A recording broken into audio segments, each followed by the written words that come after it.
नमस्ते बच्चों। तो आज हम जो पिछले क्लास में ज्ञानेंद्र पति के बारे में पढ़ा था उनकी कविता देखेंगे।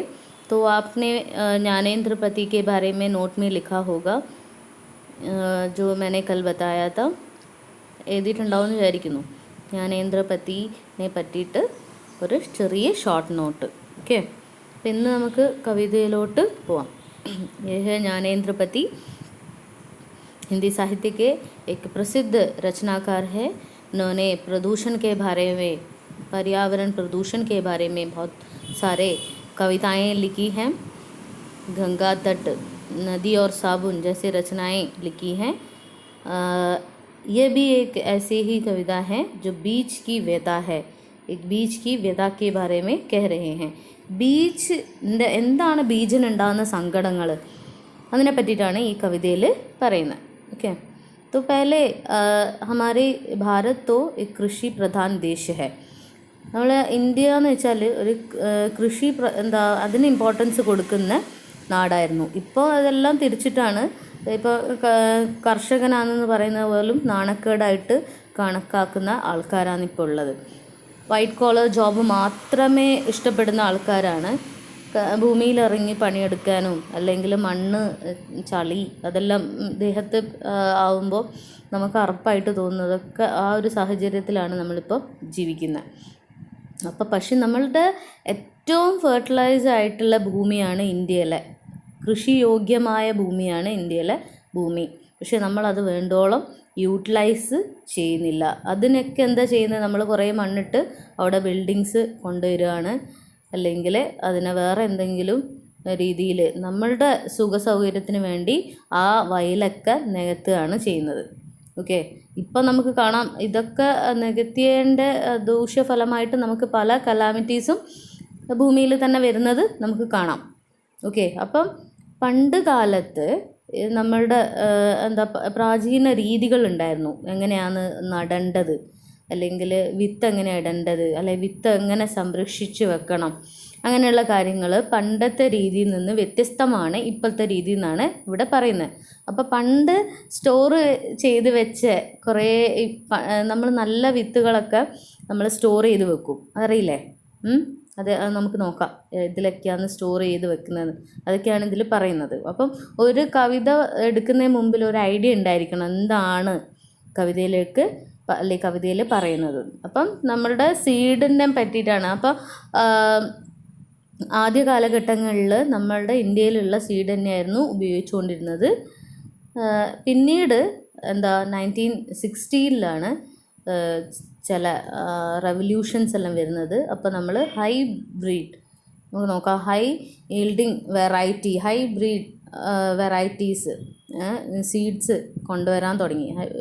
അറിയില്ലേ ബ്രീഡ് എന്ന് വെച്ചാൽ നല്ല സ്ട്രോങ് ആയിട്ടും നല്ല പെട്ടെന്ന് വളരുന്ന ടൈപ്പിലുള്ള ഹൈ ഈൽഡിങ് വെറൈറ്റി സീഡ്സ് കൊണ്ടുവരാൻ തുടങ്ങി. അപ്പം പല നാട്ടിൽ നിന്നും നമ്മൾ അതൊക്കെ അങ്ങനത്തെ ടൈപ്പിലുള്ള സീഡ്സ് വാങ്ങിക്കാൻ തുടങ്ങി. നമ്മൾ ഫിലിപ്പീൻസിൽ നിന്ന് റൈസിൻ്റെ പല വെറൈറ്റീസും, അങ്ങനെ പല ഓരോരോ നാട്ടിൽ നിന്നും ഓരോരോ സാധനങ്ങൾ നമ്മൾ വാങ്ങിക്കാൻ തുടങ്ങി.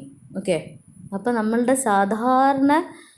നാട്ടിലുള്ള സീഡിൻ്റെ അവസ്ഥയാണ് ഇവിടെ പറയുന്നത്. അപ്പോൾ ഹൈ ഈൽഡ് വെറൈറ്റി സീഡ്സ് കൊണ്ടുവന്നു കഴിഞ്ഞാൽ അതിന് പെട്ടെന്ന് തന്നെ അത് നമ്മളുടെ സാധാരണ സീഡിനെക്കാട്ടിയും പെട്ടെന്ന് വളരുകയും ഒരു സമയം അതിന് കുറവേ വേണ്ടൂ. നമ്മൾ ടൈം ഡ്യൂറേഷൻ കൂടുതൽ എടുക്കുകയാണെങ്കിലും ഇതിന് കുറച്ച് ടൈം കൊണ്ട് തന്നെ അത് വേഗം വളരുകയും ചെയ്യും. അപ്പോൾ അതിന് വേഗം വളരുന്നതിൻ്റെ മെയിൻ റീസൺ എന്തായിരിക്കും? നല്ല വളം ചെയ്ത് കൊടുക്കണം, അല്ലേ? പിക്ചറിൽ കാണുന്ന പോലെ ഫെർട്ടിലൈസർ അടിക്കുന്നുണ്ട്, പുതിയ പുതിയ എക്യുപ്മെൻറ്റ്സ് പെട്ടെന്ന് കൊയ്യുകയും മെതിക്കുകയൊക്കെ വേണ്ടേ? അപ്പോൾ അതിന് എക്യുപ്മെൻറ്റ്സ് ആവശ്യമാണ്. ആ ഒരു കാലഘട്ടങ്ങളിലാണ് നമ്മളെ ഗ്രീൻ റെവല്യൂഷൻ വരുന്നത്. ഓക്കെ, ഇപ്പോൾ ഗ്രീൻ റെവല്യൂഷൻ അറിയില്ലേ? ഗ്രീൻ റെവല്യൂഷൻ്റെ ഫാദർ ആരാ? Father of India's green revolution is MS Swaminathan. കേട്ടിട്ടുണ്ടാവില്ലേ? നിങ്ങൾ പഠിച്ചതായിരിക്കും ഗ്രീൻ റെവല്യൂഷൻ എന്താണെന്നും. അപ്പോൾ എന്താണ് green revolution? Or the third agriculture revolution is a set of research technology transfer initiates occurring between 1950 and the late 1960s that increased agriculture production worldwide. അപ്പോൾ agriculture production increase ചെയ്യാൻ വേണ്ടിയിട്ട് ആ 50s 60s ഇടയിൽ കൊണ്ടുവന്ന ഒരു റവല്യൂഷനാണ് green revolution. അതിപ്പോഴും continue ചെയ്യുകയാണ്. Initiate result in adaptation of new technologies including high yielding varieties of cereals, especially dwarf wheat, rice. It was associated with chemical fertilizer, agrochemicals, controlled water supply, and new methods of cultivation including mechanization. All these together were seen as a package of practice to supersede traditional technology and to be adopted as whole. അപ്പം ഇവിടെ പറയുന്നതെന്ന് വെച്ചാൽ അവർ പല seed മാത്രമല്ല അവർ പുതിയതായിട്ട് കണ്ടുപിടിച്ചത്. Seed നമുക്കറിയില്ലേ, ഇപ്പോൾ നമ്മൾ ബ്രീഡ് ഡോഗ്സിനെല്ലാം അറിയില്ലേ, ഹൈബ്രീഡ് ഡോഗ്സ്, നമ്മൾ സങ്കര ഇനങ്ങൾ അല്ലേ നമ്മൾ ക്രിയേറ്റ് ചെയ്യുന്നതാണ്. അതേപോലെ പല മേഖലകളും ഇത് ചെയ്തിട്ടുണ്ട്. ഇങ്ങനെ സങ്കര ഇനത്തെ യോജിപ്പിച്ചിട്ട് പല കാര്യങ്ങളും ചെയ്തിട്ടുണ്ട്. അത് കൂടാതെ പുതിയ മെത്തേഡ്സ്, കൾട്ടിവേഷനിൽ പുതിയ മെത്തേഡ്സ് കൊണ്ടുവന്നിട്ടുണ്ട്. ഇതൊക്കെ 1560s ആ കാലഘട്ടത്തിലായിരുന്നു കൊണ്ടുവന്നത്. ആ ഒരു ടൈമിലാണ് നമ്മൾ ഗ്രീൻ റവല്യൂഷൻ അല്ലെങ്കിൽ തേർഡ് അഗ്രികൾച്ചർ റവല്യൂഷൻ എന്ന പേരിൽ അറിയപ്പെടുന്നത്. ഓക്കെ, ഒരു പാക്കേജാണ് ഇത് ഫുള്ളും. എല്ലാം അത് കെമിക്കൽ ഫെർട്ടിലൈസർ നമ്മൾ യൂസ് ചെയ്യണം, നല്ല വെറൈറ്റീസ് ഓഫ് ഈ സീഡ്സ് ആയിരിക്കണം. ഓക്കെ, അതേ കൂടെ തന്നെ വാട്ടർ നല്ലോണം വേണം. അപ്പം green revolution in the late 1960 introduce ചെയ്തതാണ് Indian farmer to cultivation of wheat and rice using high yielding varieties of seeds. ആ കാലഘട്ടങ്ങളിൽ 60s ഇവർ തുടങ്ങി. മറ്റേ നമ്മളുടെ പാരമ്പര്യമായിട്ട് യൂസ് ചെയ്യുന്ന സീഡെല്ലാം ഇപ്പം ഒരു പെട്ടിക്ക് ഉള്ളിൽ അടച്ചിരിക്കുകയാണ്. Okay, compared to the traditional seeds, the high yield seeds promised to produce much greater amount of grain on a single plant. അത് നമുക്കറിയാം. കമ്പാരിറ്റീവ്ലി അതിനായിരിക്കും, ഈ ഹൈ ഈൽഡ് വെറൈറ്റീസിനായിരിക്കും ഗ്രെയിൻസ് കൂടുതൽ, amount of grains compare to traditional seeds തന്നെയാണ് പറഞ്ഞത്. അപ്പം നമുക്ക് പ്രൊഡക്ഷനും കൂട്ടാൻ പറ്റും. Okay, as a result the same piece of land would now produce far larger quantities of good grains than was possible earlier. അപ്പം ഇപ്പോൾ ചെറിയൊരു സ്ഥലത്താണെങ്കിൽ പോലും കൂടുതൽ ഗ്രെയിൻ അല്ലെങ്കിൽ ധാന്യങ്ങൾ നമുക്ക് ഇപ്പോൾ കിട്ടുന്ന ഒരവസ്ഥയിലാണ് ഈ ഒരു സീഡ് യൂസ് ചെയ്യുമ്പം നമുക്ക് അതിൻ്റെ ബെനിഫിറ്റ്. പക്ഷെ അതിൻ്റെ എന്തായാലും ഒരു ബെനിഫിറ്റ് ഉണ്ടെങ്കിൽ അതിന് ഡിസഡ്വാൻറ്റേജസും ഉണ്ടാവും അല്ലേ. നമ്മൾ കൂടുതൽ ഫെർട്ടിലൈസർ യൂസ് ചെയ്യുന്നുണ്ട്, കൂടുതൽ വെള്ളം ഉപയോഗിക്കുന്നുണ്ട്. പെട്ടെന്നുണ്ടായി വരുന്നതിന് അതിൻ്റെതായ നമ്മൾക്കറിയില്ലേ, ഇപ്പോൾ നമ്മൾ ബോയിലർ ചിക്കൻ അത് പെട്ടെന്ന് തന്നെ അത് ഇത്രയും ദിവസമേ വേണ്ടൂ അത് ഒരു ചിക്കൻ ഒരു ഹെന്ന അല്ലെങ്കിൽ ഒരു മെച്ചുവേർഡ് ഹെന്നായിട്ട് മാറാൻ വേണ്ടിയിട്ട് അല്ലേ. ഒരു ചെറിയ ഇത്രയും കാലയളവിൽ കൊണ്ട് അത് ഒരു നല്ല പൂർണ്ണ ഹെന്നായിട്ട് മാറും. പിന്നെ അത് എന്തൊക്കെയാണ് നമ്മൾ നേരത്തെ പറഞ്ഞ HIV seeds however needed plenty of water, also chemical fertilizers വേണം. അതേപോലെ പെസ്റ്റിസൈഡ്സ് അതൊക്കെ അത് അടിച്ചു കഴിഞ്ഞാൽ മാത്രമേ നല്ല രീതിയിൽ ഇത് വിളവെടുപ്പ് ഉണ്ടാവുള്ളൂ. അപ്പോൾ ഇതിൻ്റെ ഡീമെറിറ്റ്സ് ആണ്. പ്ലെൻറ്റി ഓഫ് വാട്ടർ വേണം, കെമിക്കൽ ഫെർട്ടിലൈസർ യൂസ് ചെയ്യണം, പെസ്റ്റിസൈഡ്സും യൂസ് ചെയ്യണം. എന്നാൽ മാത്രമേ നമുക്ക് ഗുഡ് റിസൾട്ട് കിട്ടാൻ പോകുന്നുള്ളൂ. Higher yield possibly only from A combination of seeds, irrigation, chemical fertiliser and pesticides. നല്ല കിട്ടണ്ടിക്കൽ ഇത് മൂന്നും നമ്മൾ കൂട്ടി അത് മൂന്നും ഉപയോഗിച്ചാൽ കൃത്യമായിട്ട് അളവിന് ഉപയോഗിച്ചാൽ മാത്രമേ നല്ല high yield variety of seeds നമുക്ക് സീഡ്സിനെ കൊണ്ട് കാര്യമുള്ളൂ. അപ്പോൾ നമ്മളുടെ ജ്ഞാനേന്ദ്ര പതി ഒരു എക്കോ ക്രിറ്റിസിസമാണ്. Eco criticism is a study of literature and the environment from an interdisciplinary point of view, where the literature scholar analyze the text that illustrate environmental concern and examine the various ways literature treat the subject of nature. ഇപ്പോൾ ഒരു echo critics എന്ന് വെച്ചാൽ എന്താ, വിമർശകൻ. അപ്പോൾ ഒരു നല്ലൊരു വിമർശകനാണ് echo critics എന്ന് വെച്ചാൽ. നാച്ചുറലിൽ എന്തൊക്കെയാണോ സംഭവിക്കുന്നത് അതിനൊക്കെ എഴുത്തിലൂടെ ലിറ്ററേച്ചറിലൂടെ വിമർശിക്കുന്ന ഒരാളാണ് ആര്, നമ്മൾ Gyanendra Pati. Okay, eco criticism.